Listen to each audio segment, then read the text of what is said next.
जय हिंद दोस्तों। आज हम लोग देखने वाले हैं definition and example of matric space.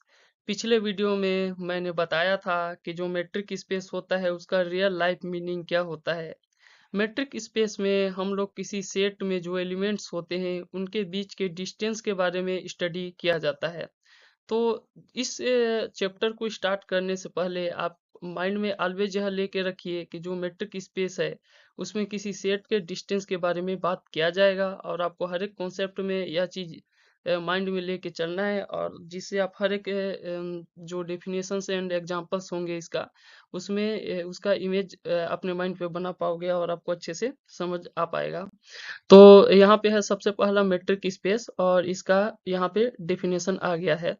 Metric space का डेफिनेशन पढ़ने से पहले हम लोग को यह जानना है कि इसमें दो चीजों इन्वॉल्व किया जाएगा। सबसे पहला एक नॉन एम्प्टी सेट होगा जिसके एलिमेंट्स के बीच के डिस्टेंस का बात हम लोग करेंगे, और इसमें एक डिस्टेंस फंक्शन होगा और जो ऑर्डर्ड पेयर से होगा, क्योंकि अगर हम लोग को डिस्टेंस देखना है तो हमको मिनिमम दो चीजों का इन्वॉल्वमेंट चाहिए जिनके बीच हम डिस्टेंस देख पाए।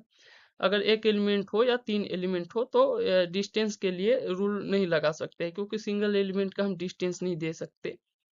तो इसलिए इसमें दो चीजों का इन्वॉल्वमेंट होता है। तो यहाँ पे आ जाते हैं अपने डेफिनेशन पे। डेफिनेशन में क्या बोलता है, a let x be a non unity set and D be a mapping from ordered pair X to R, and which maps from domain ordered pair to set of real number, then it is this distance function D is set, this D is said to be distance function if it satisfies this three conditions। तो यहाँ पे हम लोग conditions पे आ जाते हैं। सबसे first condition यहाँ पे दिया है M1, जो यह बोलता है कि d of xy this is equal to 0 if and only if and only if and only if and only if x equal to y। इस कंडीशन को अगर हम लोग अच्छे से समझें तो ये क्या बोल रहा है कि distance between x and y, कोई भी दो बिंदुओं के बीच का जो डिस्टेंस है वो 0 होगा अगर वो दोनों बिंदु सेम हों, एक ही पॉइंट हों, तो उनके बीच का डिस्टेंस 0 होगा। तो यह किसी सेट के अंदर अगर कोई दो एलिमेंट हैं तो उनके बीच का डिस्टेंस जो है वो 0 होगा अगर वो कोई एक सिंगल एलिमेंट ही है। तो ये हो गया हमारे मैट्रिक का फर्स्ट कंडीशन। उसके बाद हम लोग आ जाते हैं M2 पे, जिस सेकंड कंडीशन है। सेकंड कंडीशन क्या बोलता है, distance between x y this is equal to distance between y x.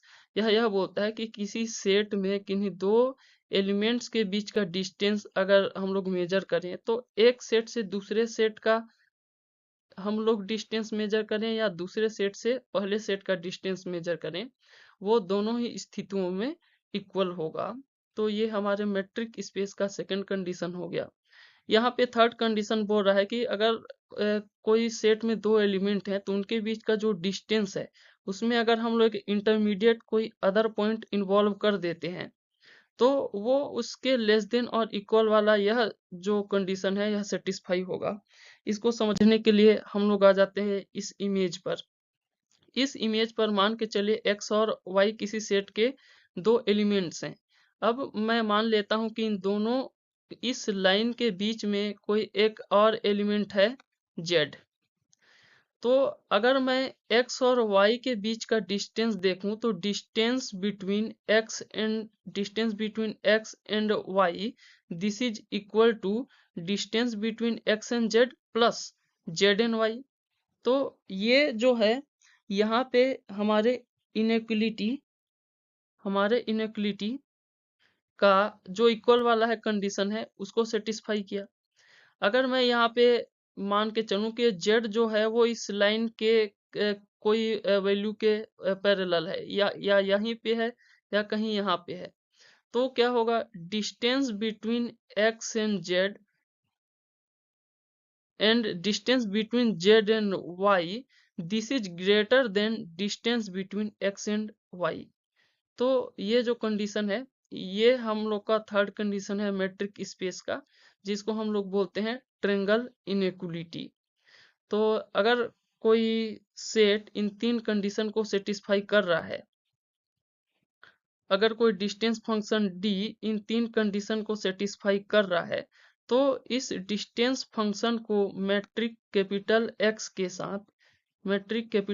के साथ हम लोग बोलते हैं कि यह मैट्रिक स्पेस है। मैट्रिक एक्स के साथ ये जो डिस्टेंस फंक्शन है, ये एक मैट्रिक स्पेस है। तो ये हमारा हो गया मैट्रिक स्पेस का डेफिनेशन। इसके बाद हम लोग आ जाते हैं एग्जाम्पल वन। डिस्टेंस फंक्शन कुछ दिया है इसमें, इसके एग्जाम्पल है मैट्रिक स्पेस का। यहाँ पे d of x y and distance between x and y को यहाँ पर डिनोट किया गया है mod of x minus y से, और इसको बताना है हम लोग को कि यह मैट्रिक स्पेस के कंडीशन को होल्ड करता है। सबसे पहले M1 पर हम लोग आ गए, और M1 पर जो हमारा कंडीशन लेके चलना रहता है d of x y equal to 0 if only if x equal to y. तो ये कंडीशन में हम लोग लेफ्ट हैंड साइड ये वाला वैल्यू लेके चल रहे हैं, और हमको x इक्वल टू वाई लेके आना है।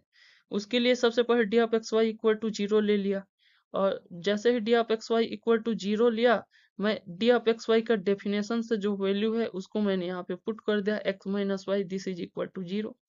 ये जैसे ही पुट किया, मॉड हम लोग जानते हैं ऑलवेज पॉजिटिव वैल्यू देता है, इसलिए हमने मॉडुलस का वैल्यू यहाँ पे x minus y this is equal to 0 ले लिया। और जैसे ही यह लिया, x को हम पार्टीशनशिप करके दूसरे साइड ले गए, तो x this is equal to y. यहाँ पे मैट्रिक स्पेस का फर्स्ट कंडीशन होल्ड होता है। तो ये मैट्रिक स्पेस का फर्स्ट कंडीशन था।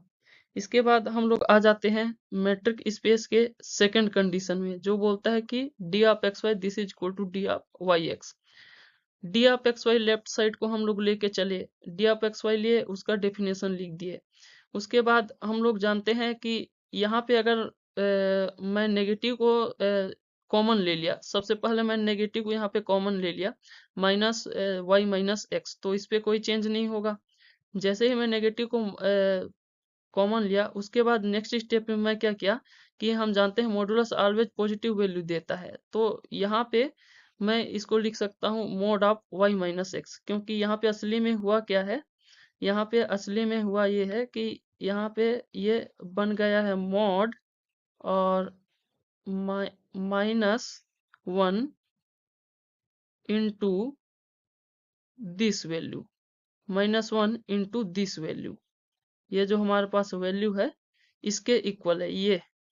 तो यहाँ -1 का मॉड ऑलवेज पॉजिटिव 1 होता है, इसलिए यहाँ पे आ गया mod of y minus x.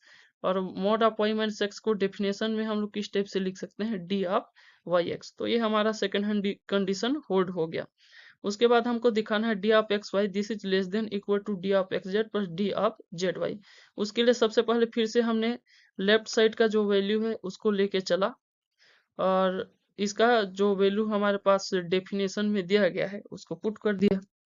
Next slide में हम उस वैल्यू में एक z सब्सट्रैक्ट करते हैं और एक z ऐड करते हैं, और उसके बाद इन दोनों को अलग अलग ब्रैकेट में लिख लेते हैं, और यहाँ पे हम ट्रायंगल इनइक्वालिटी अप्लाई कर देते हैं। एडिशन के लिए जो ट्रायंगल इनइक्वालिटी कंडीशन है वह अप्लाई कर देते हैं। तो ट्रायंगल इनइक्वालिटी से हम लोग को ये कंडीशन मिल जाता है mod of x minus z plus mod of z minus y. और x माइनस जेड और z माइनस वाई को बाय डेफिनेशन हम लोग लिख सकते हैं distance between x and z plus distance between z and y। तो ये हमारे मैट्रिक स्पेस का थर्ड कंडीशन है जो होल्ड होता है। तो इसी प्रकार से D यहाँ पे मैट्रिक बन गया, और चूंकि यह सेट ऑफ रियल पर डिफाइंड था, तो नॉन एम्प्टी सेट यहाँ पे सेट ऑफ रियल था, तो इन दोनों को ऑर्डर पेयर में जब लिखते हैं तो इसको हम लोग बोलते हैं मैट्रिक स्पेस। मैट्रिक स्पेस सारा कंडीशन होल्ड करने के कारण यह मैट्रिक स्पेस बन गया। तो मैं आशा करता हूँ कि आपको एक बेसिक वीडियो समझ में आया होगा, और इसी तरह आप लोगों को मैट्रिक स्पेस से रिलेटेड वीडियो मिलते रहेंगे। तो सब वीडियो देखने के लिए बने रहें और आनंद लें। वीडियो के अंत तक बने रहने के लिए आपका बहुत बहुत धन्यवाद।